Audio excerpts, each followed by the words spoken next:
did not expect to see this in February, growing right here in this mossy little forest.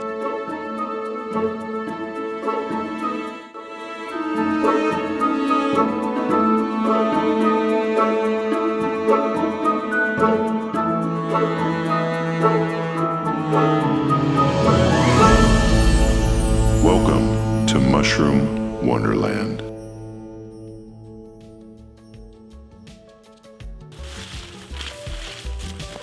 Hey, what's going on, everybody? My name is Aaron Hilliard from Mushroom Wonderland. I'm the creator of Mushroom Wonderland. I'm also the vice president of the Kitsap Peninsula Mycological Society.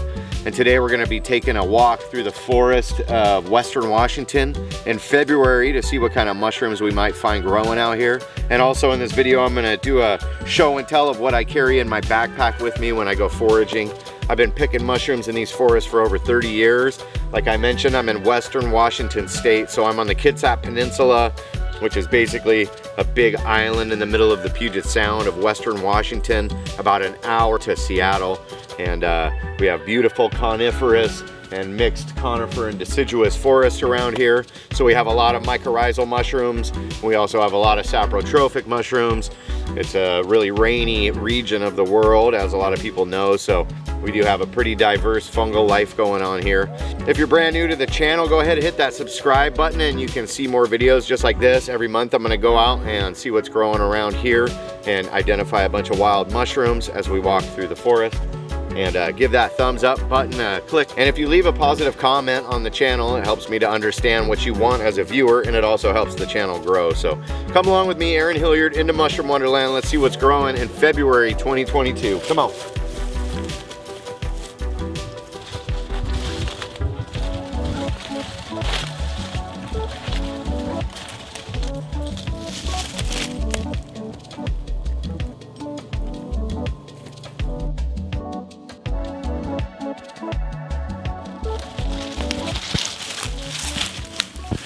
All right, if we look right here, we got some pretty cool mushrooms growing off of this old downed log right here, and these will grow all year long, and these are closely related to the Northwest reishi mushroom, but these are known as Ganoderma applanatum. So these are the artist conch, and these ones grow on rotting wood. A lot like this one growing right here next to me is actually different. This one is the Fomitopsis mounceae, which I talked about in the January mushroom foraging. But these are going to be growing all year round, and they can grow for decades. The Ganoderma applanatum, same kind of thing. They get this pancake stacked formation going on, which is pretty neat looking. I could write with my fingernail on that poor surface underneath. It's very bruisable, and you can do artwork on those, but a common one, and this is one of the more interesting ways that it grows. It just grows in these layers of what look like pancakes hanging off of logs. So the Ganoderma applanatum and the Fomitopsis mounceae, or the red belted conch, both really common mushrooms, saprotrophic wood decayers here in Western Washington, and you can find those all year round. And these could be used medicinally, and these can be used for art. So all mushrooms have their place here in the world, and humans can do a couple things with these ones. So let's keep moving.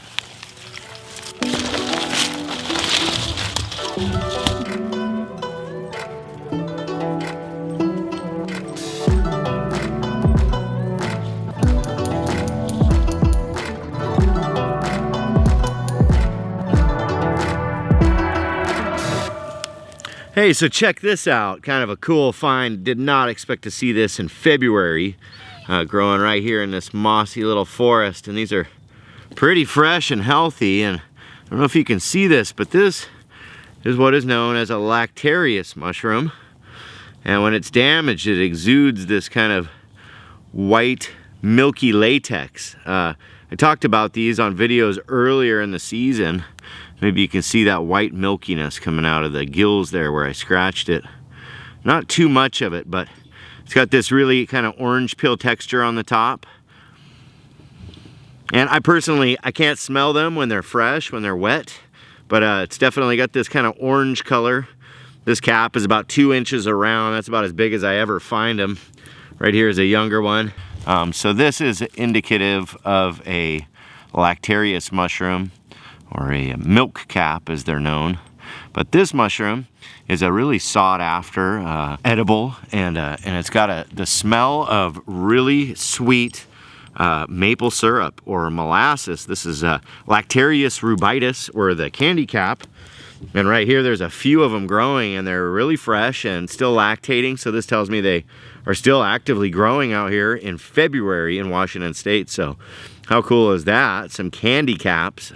Only a few of them here so far, but I just walked into these woods, so kind of cool. I did not expect to be able to find candy caps in February in Washington. So a really neat one, good one for the basket. Lactarius rubidus.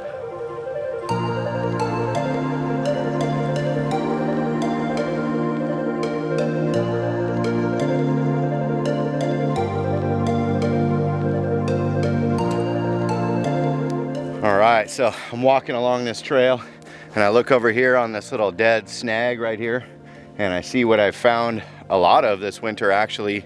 Really cool mushroom find here in February. So let's take a look at this. Does that look familiar? Talked about this in a few of the other videos, but yeah, this one is a good popular medicinal mushroom, and it likes growing on hardwood stumps kind of like this. And this one is known as Picipes versicolor. So let me peel one of these off. Underneath it, it's got these pores on it. And then some of the other identifiers is there really is no stem. They're growing on a hardwood, rotten hardwood. And they have these concentric color zones, these different rings of different colors, and they're known as versicolor because of the variety of colors they can have. These ones have a little bit of a tannish brown color. Some of them are a little more orange colored. And there's some algae growing on some of them, but a very highly medicinal mushroom growing here in the Northwest, right here in February. And these are pretty fresh ones, so you could definitely collect these and make a tea out of them, or make a tincture, something like that. Turkey tails sold in supplement stores and grocery stores. And Paul Stamets talks about his mom being cured of cancer using turkey tails. So kind of a cool one. This one's just growing right off the side of the road here. So if you're just walking down the dirt road, don't always keep your eyes down. You know, I just looked up and all of a sudden I see all these turkey tails. Looks like there's another snag right over here, and it's also got some turkey tail growing on it. So pretty cool. Picipes versicolor. Got more than I know what to do with, so I'm not going to collect those. I'm just going to leave them there.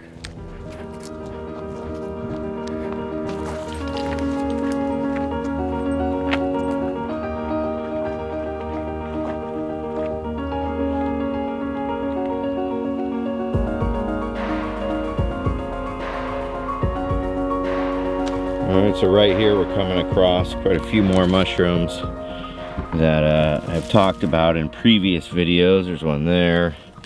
There's one growing here between these sticks. And then we've got another one growing pretty proudly off the end of this stick. So this mushroom is known as the Black Footed Polypore. You see that black stipe on it? The base of the stem is really black. And underneath it doesn't have gills. It's a polypore surface, kind of like a tree conch or something. And it's got that really black stem, so people call this the Black Footed Polypore. You can see it really looks like a funnel in the center, really umbilicate, and it's got this kind of leathery texture, and they can withstand the weather and the snow and everything. So these have been growing since September. Don't know of any real use for these. They're pretty woody. I don't think you'd want to eat one of those. It's like a chunk of leather, but it probably wouldn't hurt you. So look, here's more here. So we've got quite a prolific flush. Usually they're kind of growing solitarily or with a couple of friends, but these ones, quite a few of them.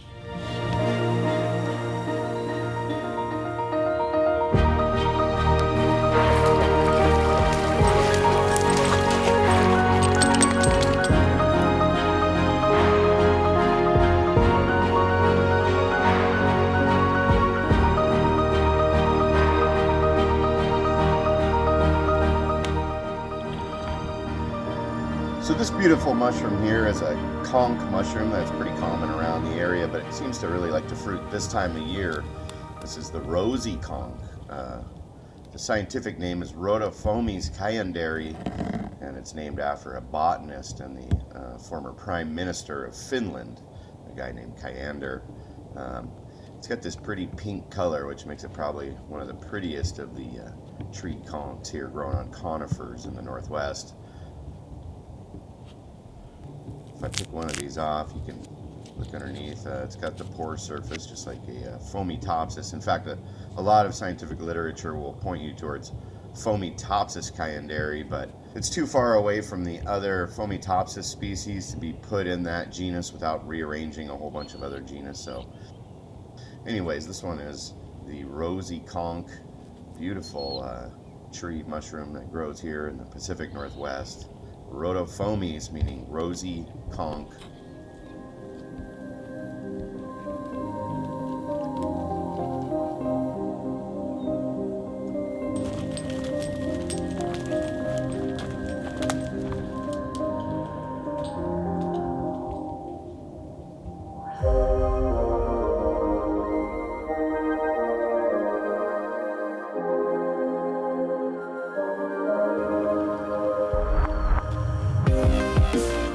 All right, so here we came across another winter mushroom that's growing here in Western Washington, and you see it's got this really kind of a dry surface on it. Definitely not slimy.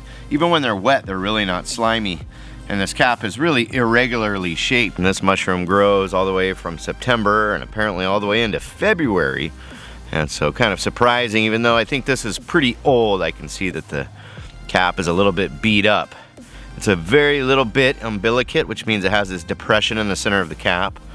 The margin of it here is real wavy and kind of ruffly and irregular.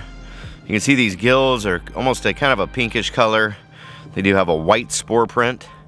And then the cap matches the stem.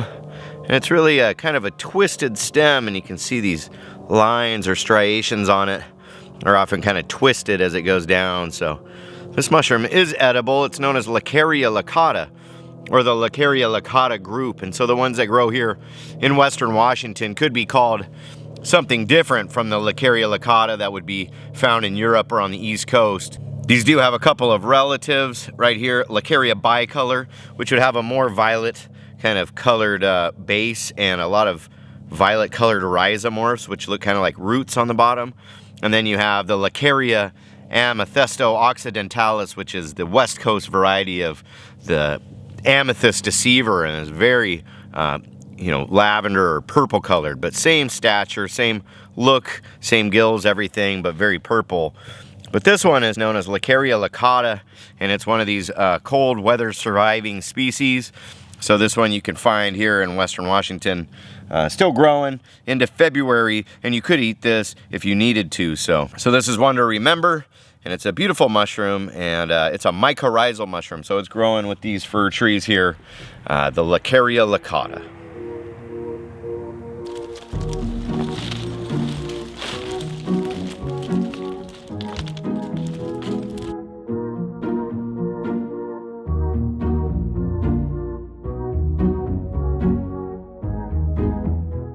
So it's a beautiful day out here in February, but honestly I would not be expecting to find too many mushrooms growing out here in the forest this time of year. It was definitely the slowest time of the year for mushroom growth.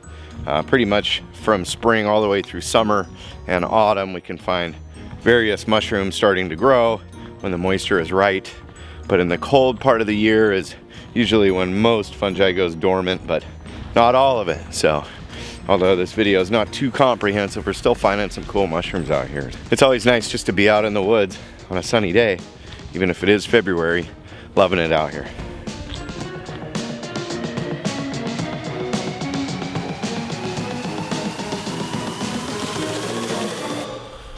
All right, so this is the part of the video where I'm gonna do a little show and tell. I'll show you what I carry with me. I've got a few requests of that on the comments of the video, so I'm going to show you what's in my backpack when I come out foraging for mushrooms.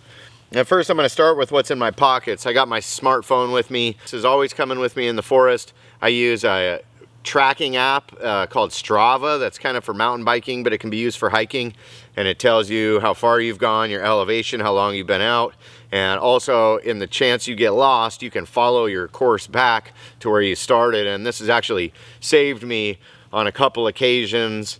One time we were pretty lost and the sun was going down, morel hunting in eastern Washington, and I just followed the beacon back to where we started, and we cut right through this big valley in it, and it worked out great. So I totally suggest, you know, smartphone apps and tracking apps when you're heading out into the woods so you don't get lost. Another thing I carry with me is going to be my pocket knife. I have just a Browning pocket knife. It's pretty sharp, so I can cut certain mushrooms off at the stump if I'm going to be keeping mushrooms, like chanterelles would be a good one to cut while it's in the ground. And so now let's take a look at my backpack.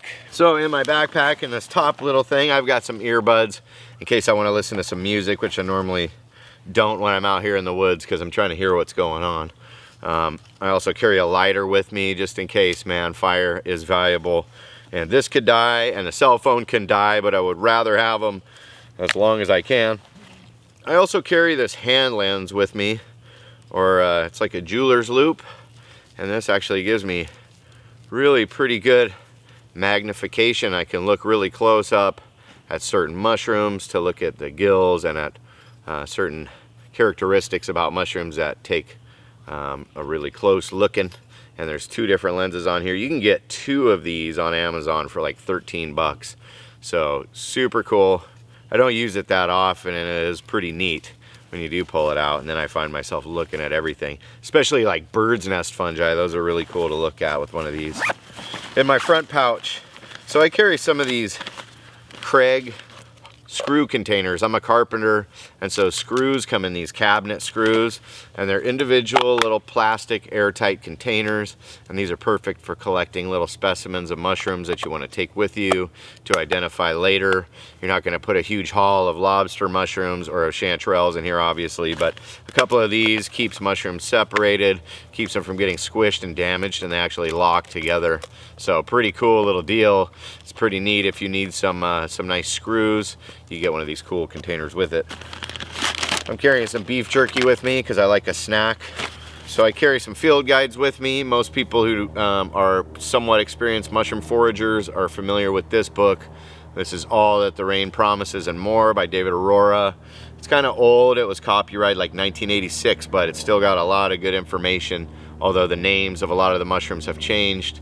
The edibility is still the same. So it's good to carry a field guide with you. You can identify mushrooms out in the field, which is kind of nice to have one of these smaller guides. So when you're out here in the woods, you can go, oh, what is that? And you can look it up. I also have a newer version. So this one is Mushrooms of British Columbia. So also very relevant here in Western Washington. Most of the same mushrooms growing here. This is a great field guide. I really like it because it has all the common names in it.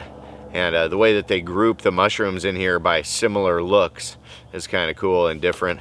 So field guides, this one's a little bit heavier duty, obviously, than All the Rain Promises, but there's about 350 mushrooms in here, all of their current taxonomy. So good idea to carry a field guide with you.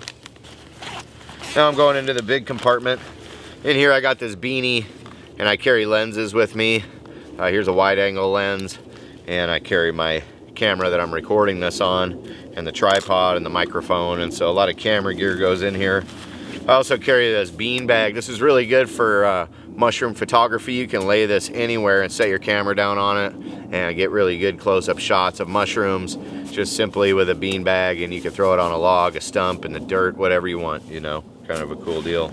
I got this real lightweight hiking jacket, folds up, it's really warm, it's down, doesn't weigh a lot, so that's pretty nice to have in here in case I get cold or the weather changes. Right here, this is something I might not carry with me every day, but it's pretty cool. It's called an O-meal, and you can get these things. They're completely self-heating, fully cooked, self-contained meals. This one is turkey chili with beans, and it's just dry in here, and it's got a little thing that I can put in the pouch. All it takes is some water, and it will cook inside of its own bag, and it comes with a fork and a napkin. So pretty good deal if you're heading out for several hours mushroom picking. Bring one of these self-heating meals. You don't need to start a fire. You don't need to bring a camp stove or a jet boil. This thing does it all by itself. Super duper cool. I suggest these. I also carry a brown paper bag folded up in here, and this is in case I run across a lot of mushrooms that I want to collect, like for the table. This will come out, turn into a perfect basket for me. I also have mesh bags, but they have a tendency to kind of bounce the mushrooms around. So the paper bag is probably my favorite as long as it's not raining. If it gets really wet, it'll just fall apart. So I also carry a bottle of water with me. That's a no-brainer. Want something to drink. Inside my little pouch here, I'm gonna carry some recyclable napkins because you never know what's gonna happen out here in the woods, you know, when nature calls. And here I also carry, this is my entire first aid kit. It's just a roll of medical tape, and you could do so much with medical tape. You can bandage up any kind of a cut. You can make a splint with a stick, and some of this if you sprain or break a bone or something like that. I've even used it as a tool to tape my pocket knife to a long stick and cut oyster mushrooms down out of a tree. Minimalistic medical kit, you know. And then right here I got my ultimate little survival keychain, and this is a little compass. It's got a thermometer. I don't know why I would need to have a thermometer. It's got a compass on it, a thermometer, and also a whistle in case I got lost. You don't want to blow out your vocal cords trying to scream for help, so the whistle will be really a lot louder than your voice and can attract attention if you're lost. This thing's also got a magnifying glass in it, so I could start a fire if I really needed to. But right here I also have this flint, so it's a magnesium strip, so I can run my knife along it and throw sparks, so I could start a fire if I really needed to, and a couple different ways. So really cool little survival stuff. So there you go. That's about what I'm carrying in my bag right now, and that's about all I ever need. If I'm going out hunting for a lot of chanterelle, lobster, mushroom, matsutake, something like that, I'll carry a bucket or a basket with me. But normally I'm just going out to discover what's out here and have a look at things in their natural habitat. So this is my perfect setup for today. And so let's put this stuff back in the bag and get moving on out of here.